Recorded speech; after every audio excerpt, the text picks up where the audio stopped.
Hello learners, welcome you all on our YouTube channel success with economics.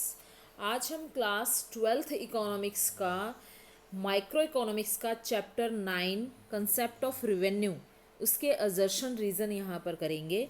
इससे पहले 8 chapter हमारे micro economics के with अजर्शन reason complete हो चुके हैं।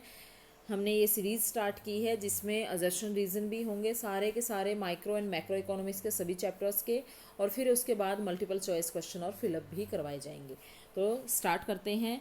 क्वेश्चन नंबर फर्स्ट है, आई होप आपको A B C D चार ऑप्शन के बारे में पता है कि कैसे क्या लिखना है। आप ये क्वेश्चन करेंगे तो समझ जाएंगे। इससे पहले भी बहुत सारी वीडियो हो चुकी हैं जिसमें आपको क्लियर हो गया होगा कि अजर्शन और रीज़न को कैसे सॉल्व करते हैं।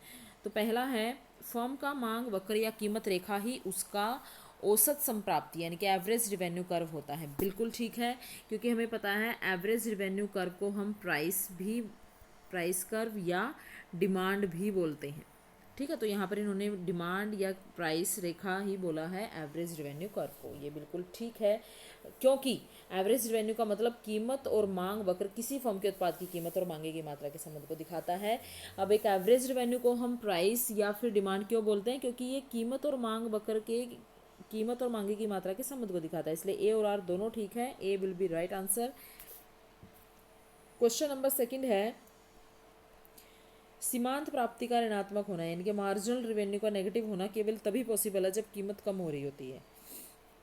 ठीक है, ये पूर्ण प्रतियोगिता में एवरेज रिवेन्यू और मार्जिनल रिवेन्यू दोनों ही स्थिर होते हैं। रीज़न भी ठीक है। आपको पता है परफेक्ट कंपटीशन में AR और MR दोनों एक्स एक्सिस के पैरेलल होते हैं और दोनों बराबर होते हैं। ठीक है, और जो सीमांत उपयोगिता कर्व है, ये सीमांत संप्राप्ति यानी कि मार्जिनल रिवेन्यू, ये मार्जिनल रिवेन्यू ऐसा होता है, ये यहाँ पॉजिटिव है फिर ज़ीरो और फिर नेगेटिव। तो ये कह रहे हैं कि ये एक ही कंडीशन में नेगेटिव होगा तब जब कीमत कम हो रही होती है। तो दोनों ही ठीक है, बट आपस में कनेक्शन नहीं है, इसलिए B will be right answer. इसको हम इंग्लिश में भी देख लेते हैं। ये देखिए, negative marginal revenue is possible only when price is declining. ठीक है, और अंडर परफेक्ट कॉम्पिटिशन ए और MR दोनों ही कांस्टेंट भी हैं और बराबर भी हैं। तो ए और आर दोनों ठीक है, कनेक्शन नहीं है, तो B will be right answer. उसके बाद है third, when average revenue is diminishing it is greater than marginal revenue. Diagram से समझाऊंगी मैं।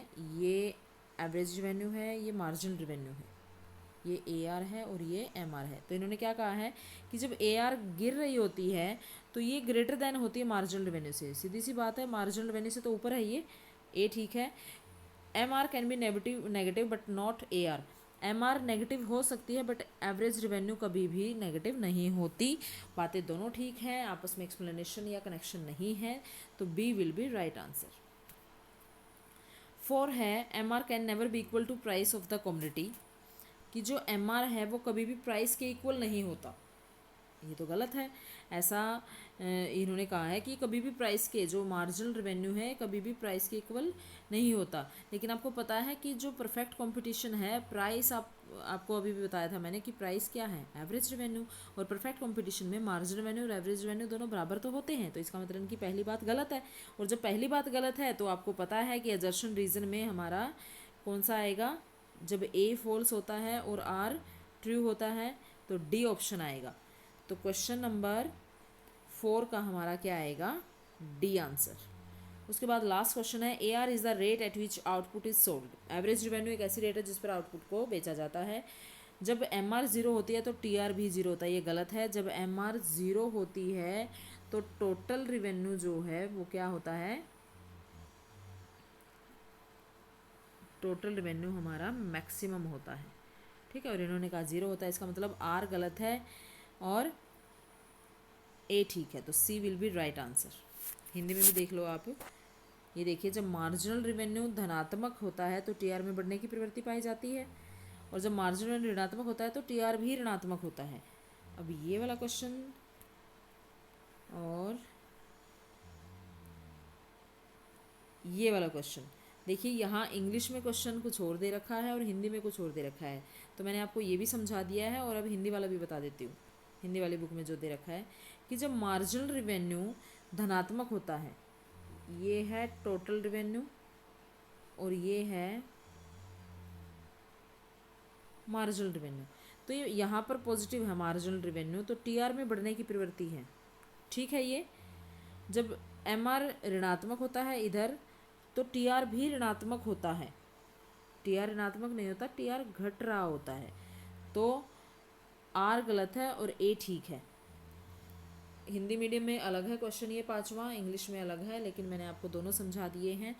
तो आपका ये चैप्टर 9 कंसेप्ट ऑफ रेवेन्यू के असर्शन रीजन यहाँ पर कंप्लीट है। आई होप आपको ये वीडियो बहुत अच्छी लगी। Please like and share this video. Thank you very much.